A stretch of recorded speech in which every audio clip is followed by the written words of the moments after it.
Agora vamos dar início ao estudo do funcionamento do organismo animal. Vamos estudar a parte fisiológica que está envolvida com todo o nosso metabolismo. Então, em primeiro lugar, é preciso que esse animal, que esse organismo, ele esteja em homeostase, que é o processo que garante a manutenção e o equilíbrio das condições físicas e biológicas desse indivíduo. Tá? Então, nós temos dois processos de retroalimentação, dois processos reguladores, que são o feedback positivo e feedback negativo. Eu peguei esses exemplos do livro para ficar mais fácil a nossa compreensão. Então, vamos lá. No primeiro exemplo, a gente tem um indivíduo com sede, ele recebe um estímulo nervoso vindo do nosso sistema nervoso central e aí ele precisa beber água. Só que a água disponível que ele tem é a água do mar.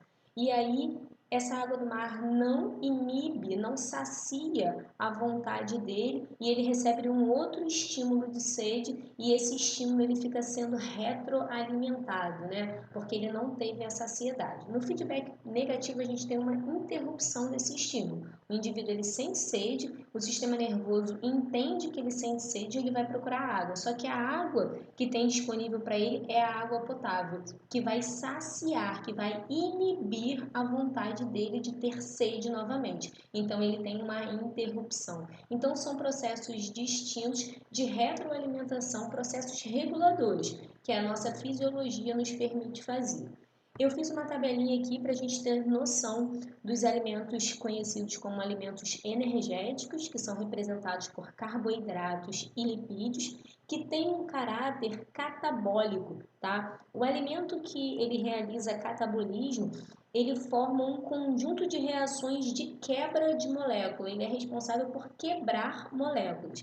Já os alimentos plásticos, como as proteínas, têm um caráter anabólico, tá? Ele vai funcionar construindo moléculas, então tem caráter opostos os alimentos energéticos e os alimentos plásticos. E temos os reguladores que são representados pelas vitaminas. Só antes da gente passar para o estudo anatômico do nosso sistema digestivo, vamos classificar os tipos de digestão que esses organismos podem apresentar. Temos a digestão intracelular, que é aquela que ocorre no interior da célula, e aí ocorre através de fagocitose, de fagossomos, né? São os lisossomos, que são as organelas citoplasmáticas responsáveis por fazer essa digestão intracelular. Temos a digestão extracorpórea, né? Nessa digestão vai ocorrer a liberação de enzimas no meio. E temos a digestão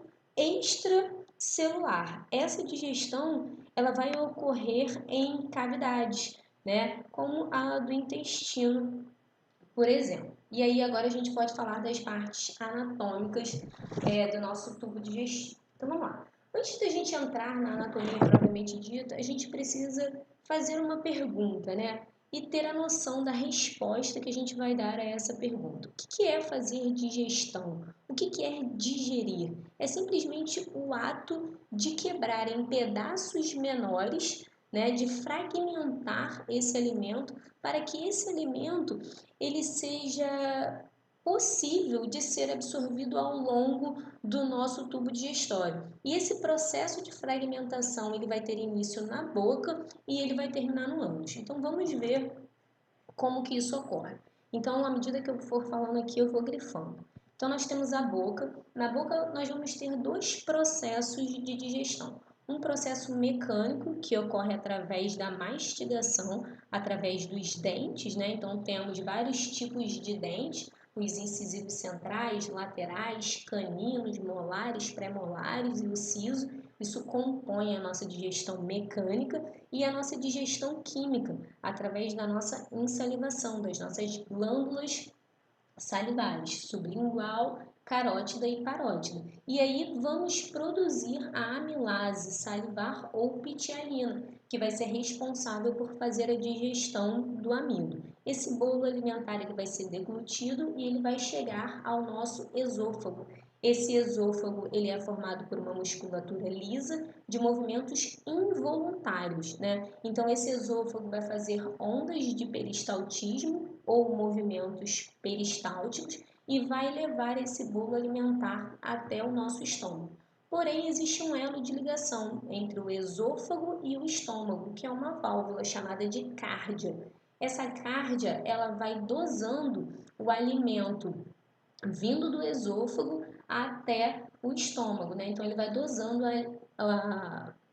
ele vai dosando o bolo alimentar, a entrada do bolo alimentar no estômago. Quando a gente chega nessa região de estômago, a gente sabe que o pH lá é bastante ácido, diferente do pH da boca, que é básico, porque nós temos a presença do ácido clorídrico, que já foi desencadeado no momento que a gente começa a nossa mastigação. No momento que a gente inicia a mastigação, a gente já dá um comando para o nosso estômago produzir o ácido clorídrico. E nesse momento, o pepsinogênio, que é a forma inativa da pepsina, começa essa transformação. E à medida que esse bolo alimentar ele vai chegando, a pepsina recebe esse bolo alimentar e vai ser responsável por quebrar as proteínas, por degradar as proteínas do bolo alimentar. Então, agora esse bolo alimentar ele passa a ser chamado de quimo, porque ele sofreu uma série de reações químicas, né?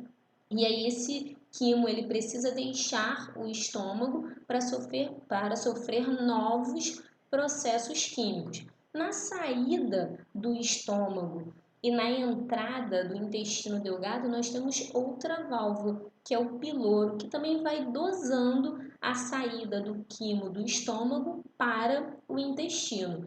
Só que a mucosa do intestino delgado ele não suporta um pH muito ácido. Então, o pâncreas ele vai ser responsável por dar um jato de bicarbonato nessa mucosa. E aí, quando o quimo chega ao intestino delgado, essa mucosa ela já está preparada para receber esse quimo. O nosso intestino delgado ele é dividido em 3 porções, né? O duodeno, o jejum e o ilho. E é nessa primeira porção, o duodeno, onde vai ocorrer as maiores reações químicas. Ele recebe 2 sucos, o suco pancreático e o suco entérico.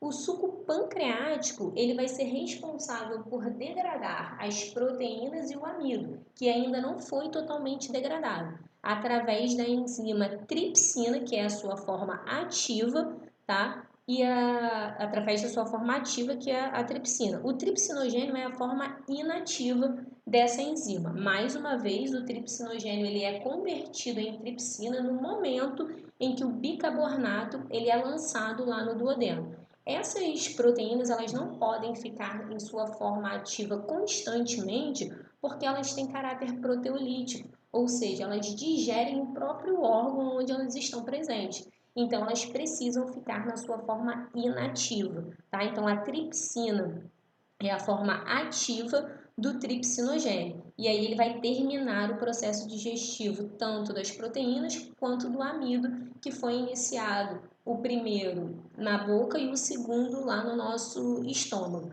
E o suco entérico, ele vai ser responsável por degradar partículas menores que ainda não foi digerido. E aí, agora é chamado de quilo, né? Esse quilo precisa descer às segundas porções do nosso intestino delgado, que é o jejum e o ilho. Lá nós vamos ter a presença de microvilosidades, já falamos bastante dessa região. Essas microvilosidades elas têm a função de aumentar a superfície de contato, de aumentar a superfície de absorção. E aí a gente vai ter uma maior absorção desses nutrientes e essa substância agora ela vai chegar ao intestino grosso, onde a gente vai ter uma maior absorção de água. E aí eu separei aqui o intestino grosso para a gente ver como que é a formação dele. Ele tem um colo ascendente, um colo transverso, um colo descendente, um colo sigmoide, que é nessa voltinha, o reto e o ânus, tá? Essa é a composição do nosso intestino grosso, onde vai ocorrer a maior absorção de água.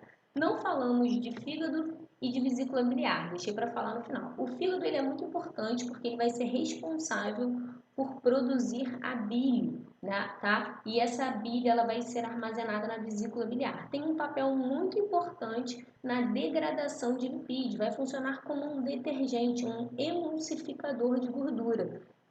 A ação da bile vai ser também na primeira porção do nosso intestino, que é o duodeno. E aí, para terminar, tudo isso sai pelo reto, né, que é um material que não foi digerido. Nós vamos fazer ainda a comparação da fisiologia dos outros animais numa tabela separada.